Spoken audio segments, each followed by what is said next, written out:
Matthieu au chapitre 22.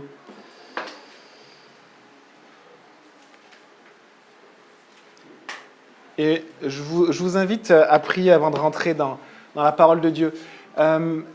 Seigneur, mon Dieu, on veut te remercier parce que tu es un bon et tendre Père. Toi, le Créateur, toi qui est éternel et tout-puissant, tu t'intéresses à l'homme et tu l'aimes.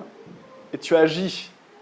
Et ces passages que tu nous proposes ce matin sont jolis, sont des invitations.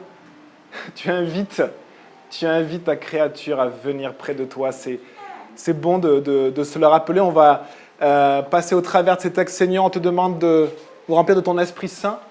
On te demande de nous enseigner, Seigneur, expose-nous, Père, ta parole.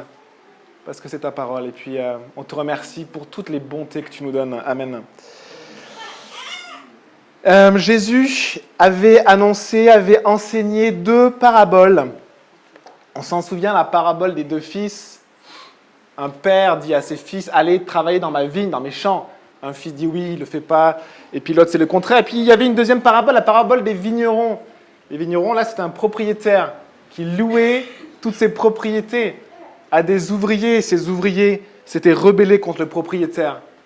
Et si vous vous souvenez, ces 2 paraboles ne commençaient pas comme la parabole qu'on va lire, c'est-à-dire elle ne commence pas par le royaume des cieux ressemble à.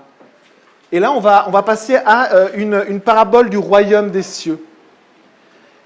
Et donc, qui parle au peuple juif, mais en particulier à l'Église, en particulier à notre monde aujourd'hui.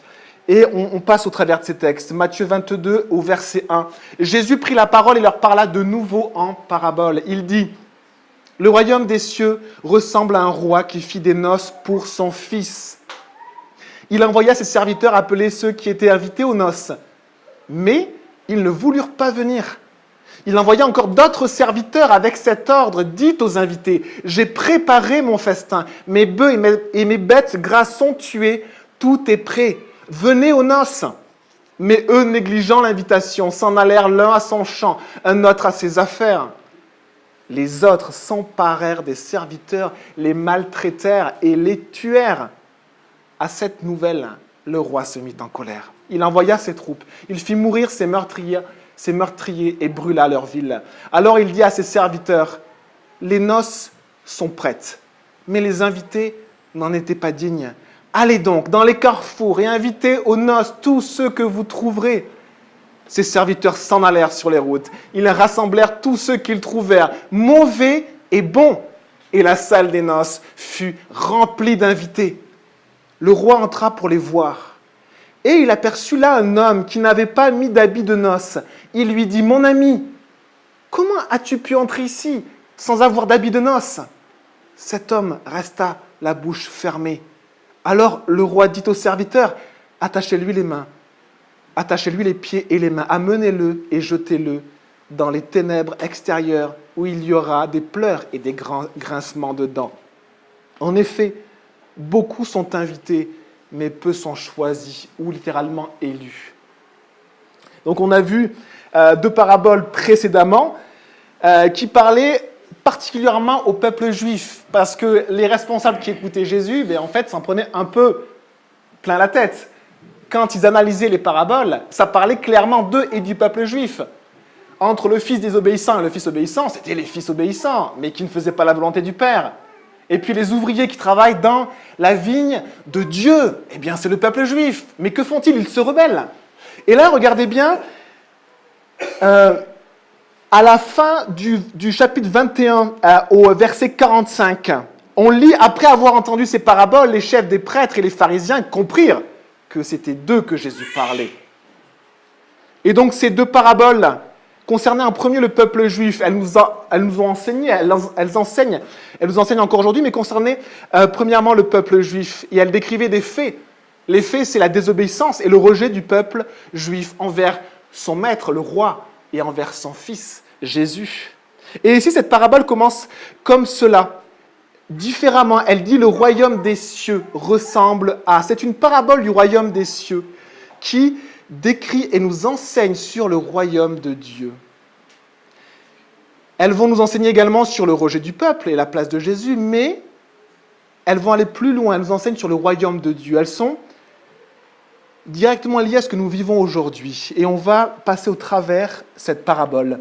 Verset 1, Jésus prit la parole et leur parla de nouveau en parabole. Il dit, « Le royaume des cieux ressemble à un roi qui fit des noces pour son fils. Il envoya ses serviteurs appeler ceux qui étaient invités aux noces. »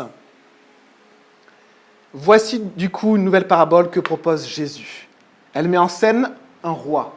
Vous avez vu le thème du roi qui est souvent présent dans les paraboles. C'était aussi un thème hébraïque, un thème des rabbins qui enseignaient aussi beaucoup en paraboles et en images. Et c'était des images que les Juifs utilisaient régulièrement. Donc le roi, c'est Dieu, très simplement. Et dans le royaume du roi, il y a une grande fête, un événement exceptionnel comme il y en a très très peu. Le fils se marie. Le fils du roi se marie et du coup le roi organise des grandes noces. Une grande fête pour son royaume. Et à l'époque, un mariage durait, alors à l'époque, peut-être maintenant encore dans certaines cultures, on va dire qu'en France ça dure une bonne journée, on prépare le mariage pendant 1 an, mais on le vit pendant une journée avec les invités. À cette époque-là, il le préparait sûrement autant de temps, si ce n'est plus, mais il vivait le mariage pendant 7 jours. Donc, c'était une sacrée organisation d'aller à un mariage. C'était pendant 7 jours. Ça voulait dire qu'aller à un mariage signifiait laisser ses affaires pendant 7 jours. Et c'est pour cela qu'au temps de Jésus, les premières invitations étaient faites longtemps avant. On invitait les personnes que l'on voulait avoir au mariage, mais longtemps avant. Pourquoi ? Eh bien, pour que les gens puissent s'organiser. Parce qu'il fallait laisser ses champs, son commerce, ses affaires. Et du coup, les gens avaient du temps pour voir venir cette semaine qui allait être bloquée. Alors, peut-être que certains prenaient, on pourrait dire, comme aujourd'hui, un congé sans solde, s'ils avaient une boutique.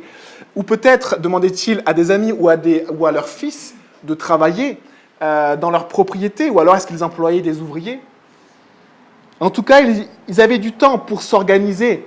Et effectivement, le plus simple, là, c'était d'être riche. Pourquoi ? Parce que quand on était riche, eh bien, on avait des ouvriers qui étaient nos employés. Il suffisait simplement de leur donner les consignes pour la semaine. Et puis, on partait. Et c'était aussi un moyen de se préparer également à la fête. À la fête, on venait à cette fête avec de beaux habits. Et là, on va voir qu'il est question d'habits de noces. Alors si on imagine qu'une famille pauvre était invitée, mais elle avait du temps pour essayer de prévoir comment elle allait s'habiller. Elle pouvait peut-être demander à une famille amie si la personne pouvait lui prêter un habit de noces, ou peut-être qu'elle pouvait le confectionner, l'acheter, et ainsi de suite. Il y avait du temps. Et c'était la manière dont on invitait les gens à l'époque pour un mariage. Longtemps avant, c'était la première invitation. Et ensuite, on récoltait ceux qui voulaient venir, ceux qui répondaient favorablement à l'invitation. Et juste avant le mariage, on envoyait encore des gens pour la deuxième invitation, c'est-à-dire pour la convocation, pour dire, voilà, ça y est, le mariage a lieu bientôt, venez. Et là, on voit dans cette parabole que Jésus reprend exactement cela, parce que vous avez 2 invitations. Vous avez les serviteurs qui invitent une première fois et qui reviennent en disant, c'est prêt, venez. Et c'était comme cela que les invitations se faisaient à l'époque.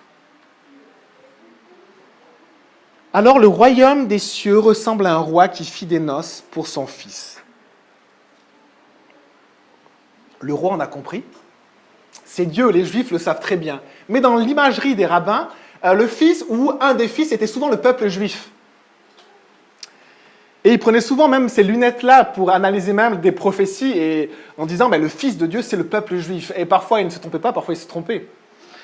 Alors, est-ce que ici, le fils, c'est le peuple juif ?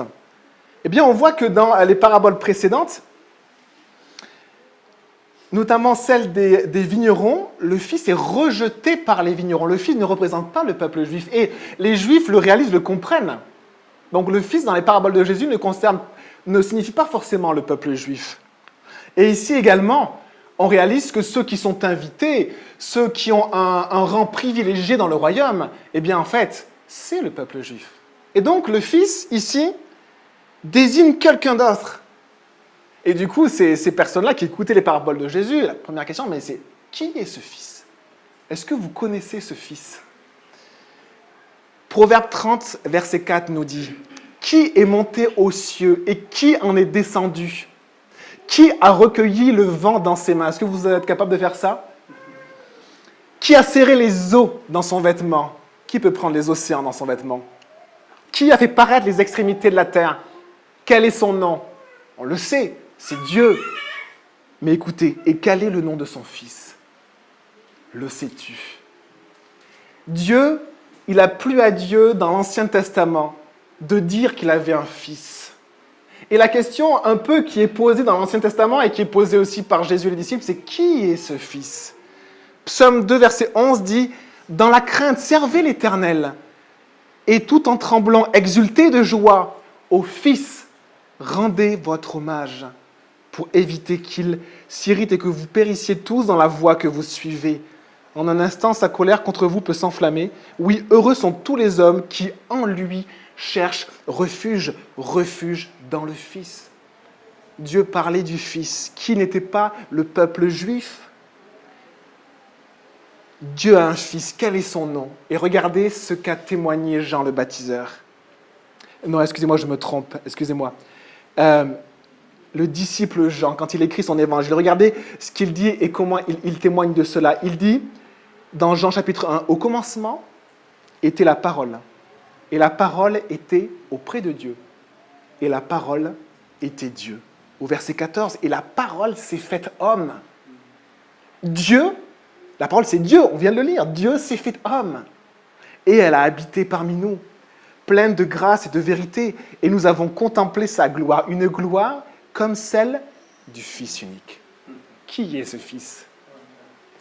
Personne n'a jamais vu Dieu. Dieu le Fils unique, qui est dans l'intimité du Père, et celui qui l'a fait connaître. Son nom c'est Jésus. Son nom c'est Jésus. Alors, Jésus parle d'une parabole qui le concerne aussi, qui concerne son Père Dieu et qui concerne son Fils Jésus. Un mariage est organisé dans le royaume de Dieu, une grande fête aura lieu. C'est ce que Jésus nous indique, une grande fête. Et il y a des invités. Mais qui sont ces invités? Qui pourront aller aux noces du Fils du roi, la plus grande fête qui n'a jamais eu lieu. Il envoya ses serviteurs appeler ceux qui étaient invités aux noces. Ah, il y a des invités. Il y a des invités. Le roi avait prévu des invités à cette noce. Et pour être choisi par le roi, dans un royaume, ce n'était pas n'importe qui. Tout le monde voulait assister à la grande fête quand le roi mariait son fils. Et c'était une fête exceptionnelle.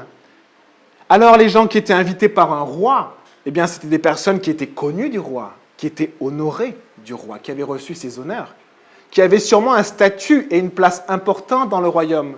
C'est souvent les nobles, c'est souvent la famille royale, c'est souvent ceux qui avaient commis des exploits, ceux qui avaient rendu des services au roi, qui étaient honorés du roi. Eh bien, tous ces gens-là, le roi leur envoie des invitations pour cette fête exceptionnelle.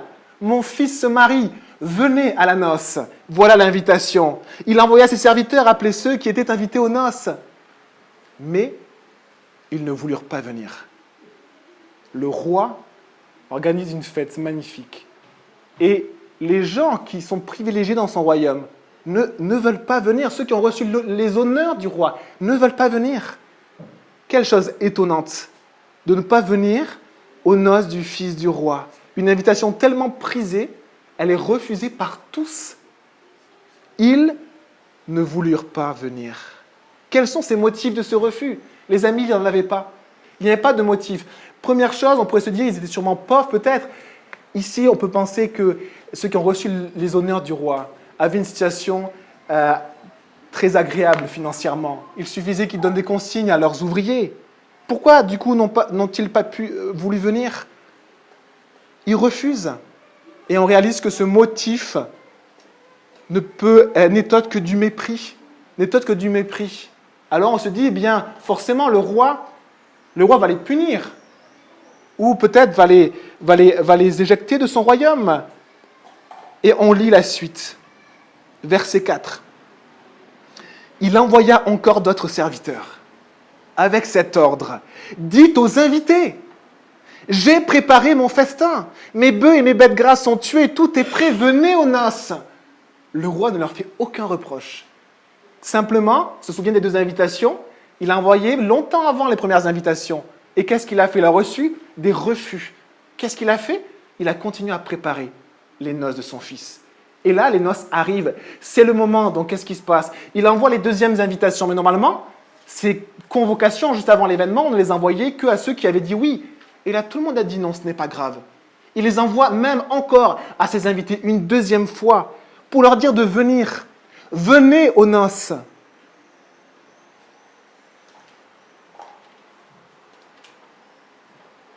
Le roi, après la première invitation, passe à la 2e, à la convocation, avec en plus un message personnel.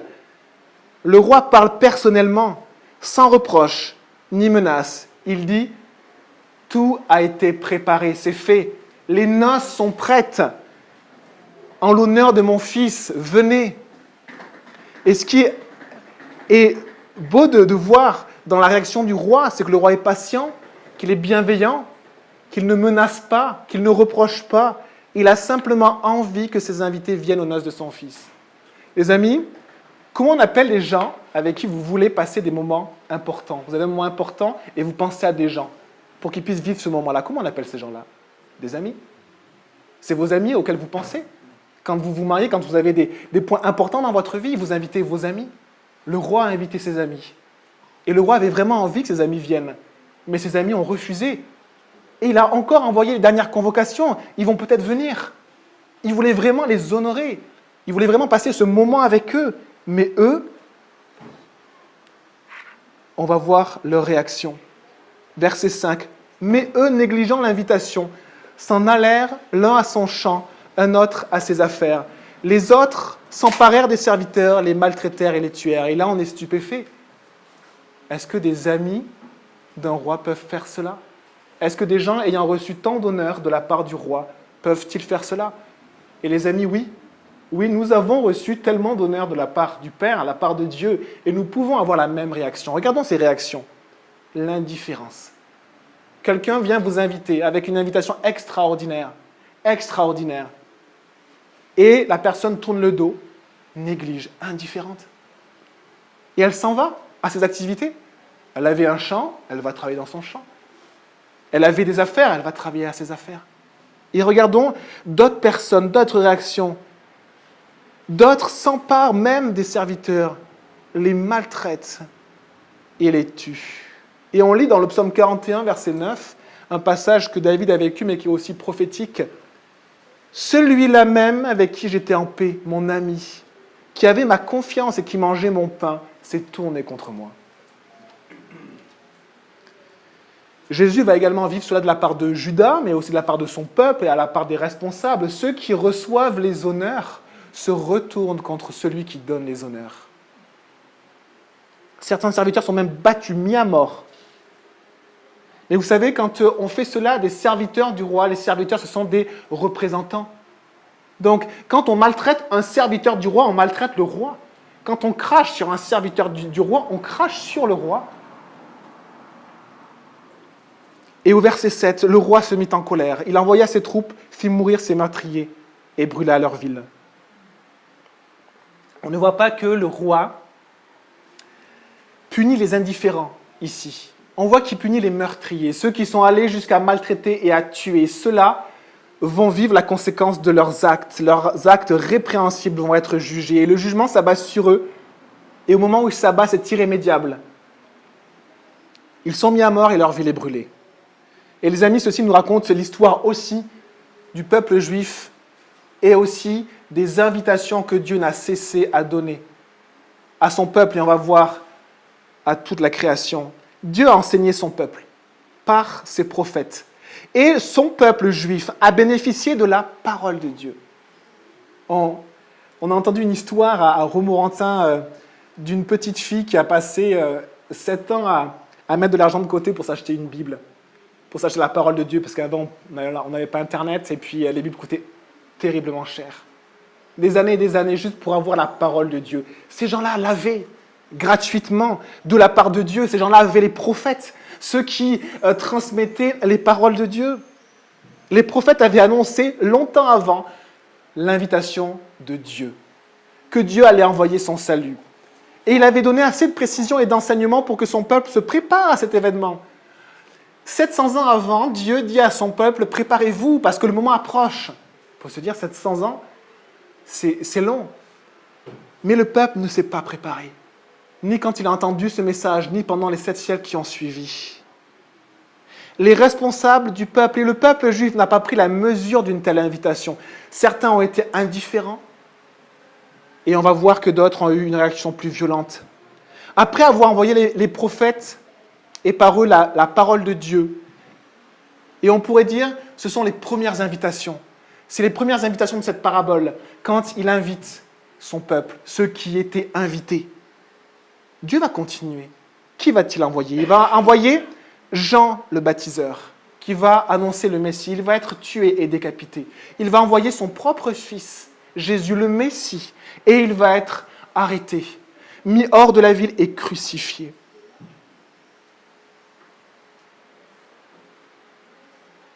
Et on lit dans Matthieu 15, verset 7, une parole de Jésus qui dit à son peuple hypocrite, Ésaïe vous a fort bien dépeint dans sa prophétie.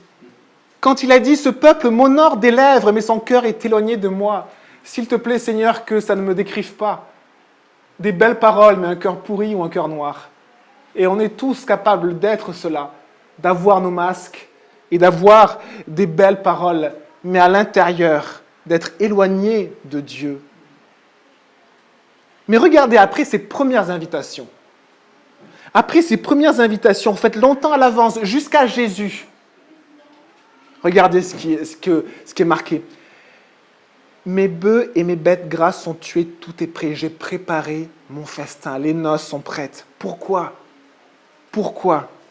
De la même manière qu'il fallait tuer des animaux pour préparer cette fête. Vous savez que Dieu a préparé une fête, mais pour qu'il y ait des invités, Dieu a envoyé son Fils mourir. Il a fallu que Jésus meure pour préparer cette fête qui aura lieu. Jésus est venu mourir, crucifié, pour mes péchés, pour la pourriture qu'il y a dans mon cœur. Il est ressuscité pour me revêtir de lui, de sa justice. Mais regardez, après cela, après la mort et la résurrection de Jésus, qu'est-ce que dit le roi? Tout est prêt. Les noces sont prêtes. Tout est prêt, venez. Et l'on voit que ceci s'est passé dans Actes à partir du chapitre 2. Le Saint-Esprit descend sur les disciples et à qui les disciples annoncent en premier la bonne nouvelle où ils disent « tout est prêt ». Eh bien, il annonce à Jérusalem, à tout le peuple juif qui est réparti sur toute la surface de la terre et qui est réuni ce jour-là, lors d'une grande fête à Jérusalem. L'évangile est prêché en premier aux Juifs encore. Encore, le roi continue à réitérer ses invitations. Et il dit, tout est prêt, venez à la fête. Acte 2, verset 11. Nous les entendons parler dans notre langue des merveilles de Dieu. Dieu invite encore son peuple et lui dit, mon fils est mort pour vous, venez, la noce est prête. Les invitations continuent.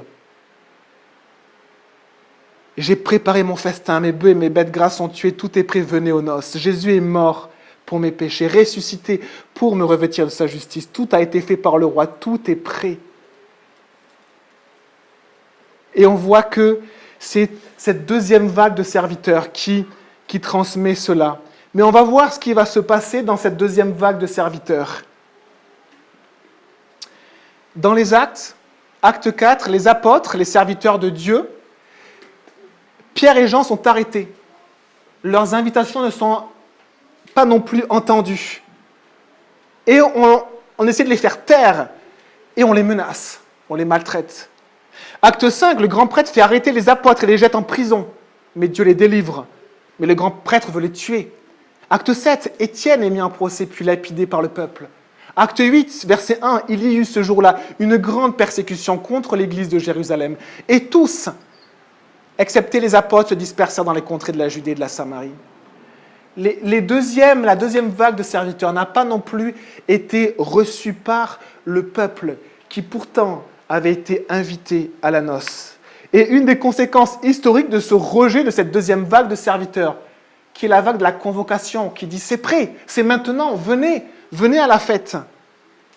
La conséquence, c'est que le maître juge ces personnes-là, tue les meurtriers et détruit leur ville. Les amis, quelques dizaines d'années après ce que les disciples de Jésus vont vivre dans les Actes, en l'an 70, Rome va assiéger Jérusalem, va tuer une grande partie de la population et va détruire la ville de Jérusalem. Et cette ville qui a refusé le Messie, mais qui a refusé surtout les serviteurs du Messie, qui après sa résurrection se sont répandus dans les rues pour dire « Jésus est ressuscité ». Ils n'ont pas dit « Attention, encore 40 jours et la ville sera détruite ». Ils n'ont pas dit cela. Ils ont dit « Jésus est ressuscité ». Ça veut dire « Les noces sont prêtes ». Dieu a trouvé un moyen pour faire rentrer un grand nombre de personnes à sa fête. Venez, vous êtes invités, venez. Et les disciples de Jésus ont été rejetés, ont été maltraités, ont été emprisonnés, certains même sont morts. Regardons la réaction maintenant du maître, du roi, verset 8. Alors il dit à ses serviteurs, les noces sont prêtes, les noces sont prêtes, mais les invités n'en étaient pas dignes. Allez donc dans les carrefours et invitez aux noces tous ceux que vous trouverez. On était parti de personnes qui habitaient dans des villes, des personnes qui étaient honorées par le roi, des personnes qui étaient privilégiées dans le royaume du roi. Ces personnes ont refusé. Regardons maintenant ces deuxièmes invités. Allez dans les carrefours. On va étudier un petit peu ce mot « carrefour » parce que ça nous instruit. Les carrefours, ce n'est pas simplement un croisement ici. Carrefour, c'est un mot diexodos qui veut dire une route qui traverse, une sortie, littéralement, les routes qui sortent des routes. Les lieux où les routes se terminent. Les frontières du pays. Allez, prenez les routes jusqu'à ce qu'il n'y ait plus de routes. Allez le plus loin possible. Sur toutes les routes et tous les chemins et toutes les personnes que vous trouverez, tous les villages et toutes les villes. Invitez-les. Invitez-les. Et on peut se dire, mais c'était étrange, les premiers qui pourtant étaient renommés dans le royaume. Le roi dit ceci d'eux. Ils n'étaient pas dignes humainement, si, religieusement, si. Ils étaient dignes religieusement et humainement. Et pourtant, le roi les déclare indignes parce qu'ils ont refusé la seule invitation valable, l'invitation du roi. Et du coup, regardez qui devient digne. Ceux qui acceptent l'invitation, qui sont trouvés sur les chemins, sur les routes, même les mendiants, même ceux qui errent et qui n'ont pas de patrie, même ceux qui sont dans les villes, et on va lire plus précisément ce qui est dit. Ces serviteurs s'en allèrent sur les routes, ils rassemblèrent tous ceux qu'ils trouvèrent. Regardez leur description. Je raffole cette description. Mauvais et bons. Les mauvais sont invités, les bons sont invités. Et la salle des noces fut remplie d'invités. Le message est simple. Allez partout et partagez à tout le monde la bonne nouvelle, l'invitation. Marc 16, verset 15. Regardez ce que Jésus a dit à ses disciples. Allez par tout le monde et prêchez la bonne nouvelle à toute la création. Et regardez, on aurait pu se dire peut-être que le roi, après cet affront et cette déception que personne ne veuille aller à ses noces, aux noces de son fils, peut-être qu'il allait annuler ses noces, peut-être qu'il allait faire ça juste en petit comité. Les noces ne sont pas annulées, les noces même sont prêtes et elles auront lieu. Les noces auront lieu, quoi qu'il arrive, et le message reste le même. Le message, c'est « Venez à la fête du roi. Venez aux noces du fils du roi. » Ses serviteurs s'en allèrent sur les routes. Ils rassemblèrent tous ceux qu'ils trouvèrent, mauvais et bons. Les mauvais, littéralement, j'allais dire peut-être quelques-uns vont se reconnaître, je vais dire la même phrase pour les bons. Je ne pense vraiment à personne, mais c'est marrant de se dire mauvais et bons. Et moi, je me retrouve dans les mauvais, remplis de contrariété. Des gens contrariés. Des gens remplis de privations. Des gens pressés et harassés. Aussi, des malades. des gens déformés physiquement. Vous imaginez à la cour du roi, des boiteux, des gens qui n'ont pas de bras, des trisomiques, des handicapés. Le roi les veut à la fête de son fils. Également des mendiants, des gens qui n'ont plus rien. Mais également des méchants, des gens mauvais, des gens qui vivent dans l'immoralité. Et peut-être même qu'ils sont fiers de vivre dans l'immoralité. Eux-mêmes sont invités. Mauvais et bons. Et regardez, les bons, ça veut dire littéralement agathos. Prenons Agathe, ça veut dire bon. De bonne constitution ou nature, bon, agréable, plaisant, joyeux, heureux, excellent, distingué, droit, honorable. Les bons aussi sont invités, mais les méchants aussi. Le roi appelle à la fois ceux qui sont bien éduqués, sympas, qui ont de bonnes valeurs, qui sont droits, aussi bien que les personnes immorales, violentes, alcooliques, les parias, les orgueilleux, les mendiants, également les personnes handicapées. Mais les drogués, les insupportables, les voleurs, les menteurs, les trompeurs, les hypocrites, la liste est longue, le roi les invite. Merci Seigneur, d'inviter toute personne mauvaise et bon. Et merci Seigneur de m'inviter moi. Et les amis, que ce soit les mauvais ou les bons, ils étaient indignes. Ils n'ont pas reçu les invitations prestigieuses, les premières du peuple juif. Ils étaient indignes. Mais regardez, le roi les a rendus dignes.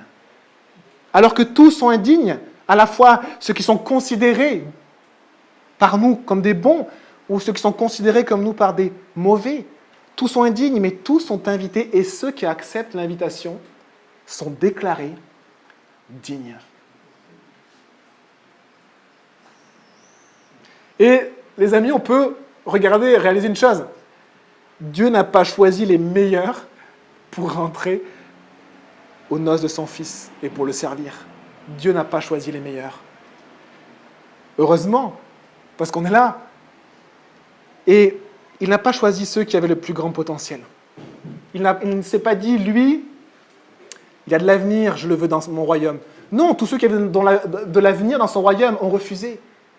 Et il a invité tous, pas ceux qui étaient les plus grands, pas ceux qui avaient réussi, pas ceux qui forcément avaient fait les choses comme il fallait, tous bons et mauvais. Même ceux qui errent sur les routes. Alors les noces prévues auront lieu et il n'y aura pas de place vide. La salle sera remplie. Verset 11. Le roi entra pour les voir. Je relis le verset 10. Ils rassemblèrent tous ceux qu'ils trouvèrent, mauvais et bons, et la salle des noces fut remplie d'invités. Verset 11, le roi entra pour les voir, et il aperçut là un homme qui n'avait pas mis d'habit de noces. Alors le roi est heureux, il est satisfait, parce que la salle des noces de son fils est pleine. Et c'est ce qui le remplit de joie, c'est ce qu'il voulait depuis le début. Alors, on peut maintenant se réjouir à la mesure de l'événement, mais il y a un triste problème qui survient. Il descend, il va voir les invités.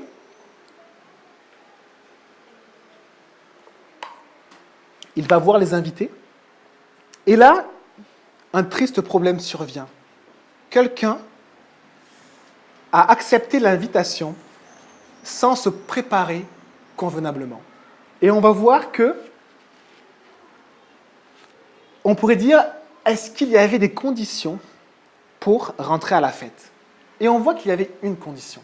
Alors on peut être déçu parce que là, on avait l'impression que le roi invitait tout le monde, tous ceux qui disaient « oui, je veux, allez rentrer ». Et là, il y a un problème.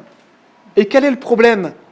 C'est qu'on sait que pour les mariages, bon, venez dans un habit de noces. Aujourd'hui, c'est la même chose. Quand on va à un mariage, on évite d'y aller en short et en claquettes. On se pare de ses plus beaux habits et on vit ce moment. Et là, quelqu'un n'a pas d'habit de noces. Et on voit que c'était une condition que le roi avait fixée. Que être revêtu de l'habit qui convient à l'événement, c'était ce que le roi demandait et exigeait. Avoir un magnifique habit de noces. Et là, on est déçu, parce qu'on se dit, mais il y avait des pauvres qui étaient dans le lot, il y avait des gens qui étaient des mendiants. Mais ils n'avaient pas d'argent pour avoir d'habits de noces. Mais les amis, ceux qui ont pu préparer leur habit de noces, c'est ceux qui ont été invités lors de la première invitation. Lors de la deuxième invitation, c'est le moment où il faut y aller, où on n'a plus le temps de se préparer. Comment le roi peut-il dire « Venez maintenant à mes noces » et leur reprocher de ne pas être prêts? Il n'y a qu'une seule réponse, c'est que le roi fournissait les habits de noces. Le roi fournit les habits de noces. Il invite chacun et il leur offre gratuitement un bel habit de noces pour l'occasion. Et alors on peut se dire, mais comment cet homme a pu rentrer sans avoir cet habit? Il n'y a qu'une seule solution. Il a voulu y aller par ses propres forces, ou il a refusé cet habit, parce que le roi en a offert à chacun. Et on voit que le roi n'a aucune animosité contre cet homme, parce qu'il dit ceci. On se souvient de Jésus face à Judas qui va le livrer, il dit « Mon ami, pourquoi es-tu venu ?» Et là, on voit, pareil, il dit, verset 12, « Mon ami, comment as-tu pu entrer ici sans avoir d'habit de noces ?» Il était offert. Pourquoi l'as-tu refusé? Tu sais très bien que c'était la condition, mes serviteurs te l'ont dit. Venez, rentrez, revêtez-vous de cet habit et vous êtes les bienvenus. Pourquoi? Cet homme resta la bouche fermée. Cet homme n'avait aucune excuse à donner au roi. Aucune. Ni je n'ai pas d'argent, ni je n'ai pas eu le temps. Elle était fournie. Galates 3, verset 27 nous dit « Vous tous qui avez été baptisés en Jésus, vous avez revêtu Jésus. » Tous ceux qui reçoivent l'invitation, réellement, pas par leur propre force, pas en voulant accéder à ce que Dieu propose par ses propres forces, mais en acceptant ce qui vient de Dieu, en acceptant l'action du Saint-Esprit qui travaille en nous et qui nous transforme. La parole de Dieu nous dit que nous vivons un baptême, pas un baptême physique, parce que le baptême physique où on rentre dans l'eau, en fait, représente simplement le baptême spirituel. C'est-à-dire qu'il y a une chose qui est mise à mort, et il y a une chose qui prend vie. C'est l'œuvre de Dieu par le Saint-Esprit en Jésus. C'est le baptême que nous vivons en Jésus quand nous nous livrons à Dieu, quand nous déposons nos armes à la croix. Et tous ceux qui font cela, la parole de Dieu nous dit que nous sommes revêtus d'un habit, et que cet habit fait toute la différence. Et qu'à la fin des temps, quand il y aura ces noces, cet habit fera encore toute la différence. Celui qui aura revêtu Christ entrera. Celui qui n'aura pas revêtu Christ n'aura aucun droit de présence. Aucun droit. Il pouvait. Il y a eu les premiers invités, il y a eu les deuxièmes invités. Le roi a envoyé tellement de serviteurs partout dans son royaume. Quel est le royaume de Dieu? La terre entière. Qu'est-ce qui appartient à Dieu? Pas simplement un pays, la terre entière. Et c'est ce que Jésus a dit, allez par toute la création. Alors le roi dit aux serviteurs, attachez-lui les pieds et les mains, amenez-le et jetez-le dans les ténèbres extérieures où il y aura des pleurs et des grincements de dents. Cet homme n'a aucun droit de présence. La conséquence, c'est qu'il se retrouve lié, captif, à l'extérieur de la maison du roi, là où demeurent les ténèbres. Ce qui est intéressant, c'est que les serviteurs n'ont pas prêché les ténèbres. Les serviteurs qui sont allés sur les routes n'ont pas prêché les ténèbres. Ils ont prêché l'invitation. Ils ont prêché l'invitation du roi. Mais la vérité, c'est que tous ceux qui n'auront pas l'habit donné par le roi, Jésus, n'auront aucun droit de présence. Et ça fait partie aussi du message. Alors, c'est un endroit où l'on jette cet homme, et c'est un endroit à l'extérieur. Et la parole de Dieu nous dit que c'est un endroit de ténèbres, où il n'y a pas de lumière, où il y a des pleurs et des grincements de dents, ça veut dire des pleurs et d'amers regrets. Et regardez le verset 14, en effet, beaucoup sont invités, mais peu sont choisis, peu sont élus. Qui peut être élu? Qui peut être élu? Une autre traduction nous dit « Car beaucoup sont invités, mais ceux qui sont élus sont peu nombreux. » Eh bien, ceux qui sont invités, on l'a lu, c'est tous. Tous sont invités. Et la parole de Dieu même nous dit qu'il faut qu'à un moment donné, la création entière reçoive l'invitation. Et alors viendra la fin. Tous sont invités. Et un jour, tous auront cette invitation. On sait que les moyens technologiques se développent, que des satellites sont envoyés, des milliers de satellites sont envoyés pour donner une connexion Internet à bas prix à toute la planète. qu'on soit dans la jungle ou qu'on soit dans une ville réellement. Et c'est quelque chose qui est en train de se passer. Et dans quelques années, il y aura Internet partout et il y aura également l'évangile transmis partout. Alors il y aura peut-être d'autres peuples qui n'ont jamais reçu l'évangile, mais Dieu nous dit simplement, on ne sait pas quand ça arrivera, mais il nous dit simplement qu'il faut que toute la création reçoive l'invitation du roi. Toutes. Parce que tous sont invités, réellement invités. Tous sont invités. Mais regardez, ce qui est triste, c'est que peu sont choisis. Les élus sont peu nombreux. Ceux qui sont élus, ce sont ceux qui ont accepté l'invitation et ont revêtu l'habit de noces. Il ne suffit pas de dire « oui, oui, Seigneur, Seigneur, Seigneur », mais également de revêtir l'habit que Dieu propose, le seul qui nous rend dignes. Jésus me rend digne d'être dans la présence du roi pour l'éternité, me rend digne de vivre cette fête qui aura lieu à la fin des temps, ce banquet éternel avec Jésus au centre. Tu es digne. C'est l'œuvre de Jésus, mais tu es digne.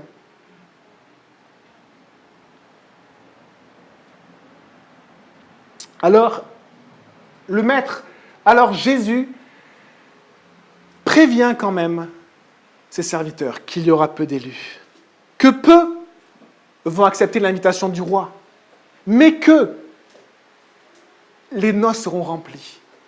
Et que jusqu'au bout, jusqu'à la fin des temps, jusqu'à ce que ça s'arrête, des gens accepteront l'invitation.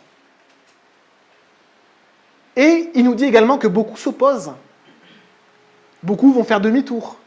Beaucoup vont être des graines où on a l'impression qu'il y a des racines et qui vont pousser mais qui vont sécher. Beaucoup vont chercher à accéder à cela par leurs propres moyens ou par toutes sortes de moyens. Beaucoup vont se faire avoir par le monde et par les valeurs du monde. Beaucoup vont se faire avoir par leur nature propre et ses désirs qui sont puissants. Beaucoup.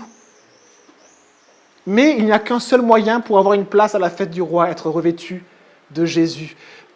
On va passer à la conclusion. Juste avant, je vous lis ce verset. À tous ceux qui ont reçu l'invitation et qui ont été revêtus de Jésus, regardez ce que Dieu dit. Jésus est venu chez les siens, et les siens ne l'ont pas accueilli. Mais à tous ceux qui l'ont accepté, à ceux qui croient en son nom, il a donné le droit de devenir enfant de Dieu, digne. Enfant de Dieu, digne d'être dans la présence de Dieu. Avoir ce lien-là avec le roi, cette place-là à la fête. Et pour conclure, je voulais parler un petit peu de ces serviteurs. Parce que ces serviteurs nous parlent. Ces serviteurs que Dieu envoie. Qui est-ce? Qui vont par les chemins, qui vont jusqu'au bout des chemins. Et tous ceux qui trouvent, eh bien, ils partagent cette invitation. Eh bien, on voit que les disciples de Jésus et les apôtres de Jésus au 1er siècle nous ont donné un bel exemple à suivre. Ces serviteurs, cette deuxième vague qui va convoquer tous ceux qu'ils croisent. Et si vous êtes disciples de Jésus, aujourd'hui, vous faites partie de ces serviteurs. Dieu ne va pas forcément vous envoyer à La Rochelle ou au bout du monde. Mais Dieu vous envoie là où vous êtes pour transmettre l'invitation, pour faire la différence par Jésus, par l'action et la puissance du Saint-Esprit là où vous êtes, et de transmettre l'invitation du roi. Le roi te veut à sa fête parce qu'il t'aime. Il aimerait tellement que tu sois là. Regardons maintenant la dernière chose, les oppositions que vous avez eues, que vous avez, que vous aurez. Parce que Jésus ne ment pas sur la marchandise. Il ne ment pas, il ne vend pas un produit en surévaluant ou en sous-évaluant les risques. Il dit ceci. Certains vont négliger, au verset 5, l'invitation. Indifférent. Certains vont s'emparer. S'emparer, c'est être puissant, c'est dominer. C'est se faire le maître d'eux. Certains vont dominer les serviteurs de Jésus. Ils vont vouloir avoir une emprise sur eux. Certains vont être maltraités. Le mot, c'est hybriso, c'est-à-dire être insolent, outrageux, insulté. Si vous voulez faire ce que Jésus demande et être ses serviteurs qui partagent ses invitations, voilà ce qui nous attend. Certains vont essayer d'avoir la même mise sur nous. D'autres vont nous insulter et regarder. Et d'autres vont tuer les serviteurs de Dieu. En Occident, J'aimerais voir le mot tuer parce qu'il y a aussi une indication, une définition aussi imagée.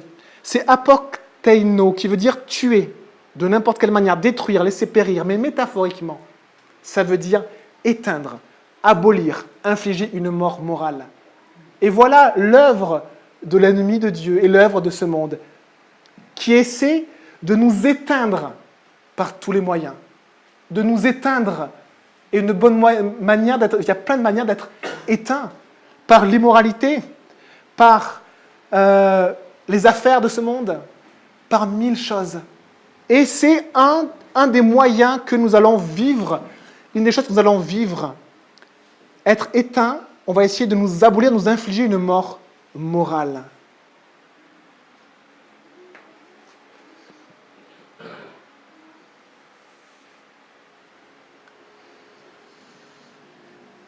Alors on voit les dangers et après on a fini. Et je vous lis ce passage et on a terminé. Romains 10, verset 14. Vous pouvez peut-être le prendre avec moi. Romains 10, on a terminé.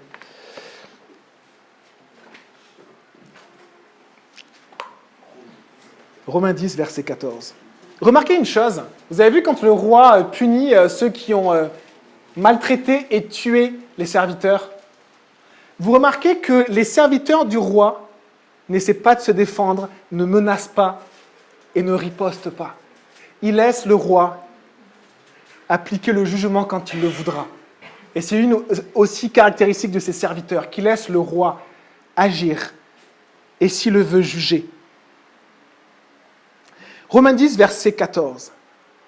Mais comment donc feront-ils appel à celui en qui ils n'ont pas cru? Et comment croiront-ils en celui dont ils n'ont pas entendu parler? Et comment entendront-ils parler de lui si personne ne l'annonce? Et comment l'annoncera-t-on si personne n'est envoyé? Comme il est écrit, qu'ils sont beaux les pieds de ceux qui annoncent la paix, de ceux qui annoncent de bonnes nouvelles. Mais tous n'ont pas obéi à la bonne nouvelle. En effet, Ésaïe dit, Seigneur, qui a cru à notre prédication? On a l'impression qu'on repasse au travers de la parabole. Ainsi, la foi vient de ce qu'on entend, et ce qu'on entend vient de la parole de Dieu. Et je demande alors, n'auraient-ils pas entendu? Au contraire, leur voix est allée par toute la terre et leur discours jusqu'aux extrémités du monde.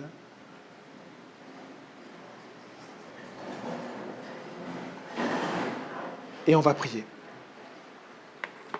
Seigneur Jésus, on te remercie pour ta parole et cette parabole. On te remercie pour cet enseignement et de voir tous ces serviteurs qui, là où ils sont, sur leur chemin, sur le chemin de leur vie, transmettent des invitations que tu as mis dans nos mains et dans nos cœurs, Seigneur.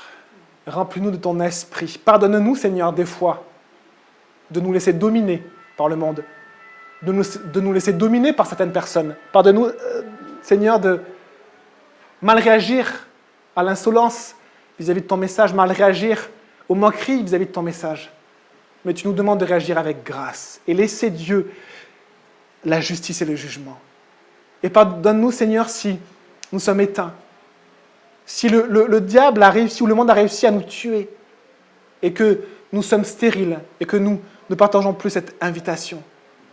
Ton Saint-Esprit est un esprit de puissance et d'amour et de vie et de paix. Remplis-nous de ton esprit, Seigneur, et merci pour cette invitation que tu veux transmettre à tous. Amen.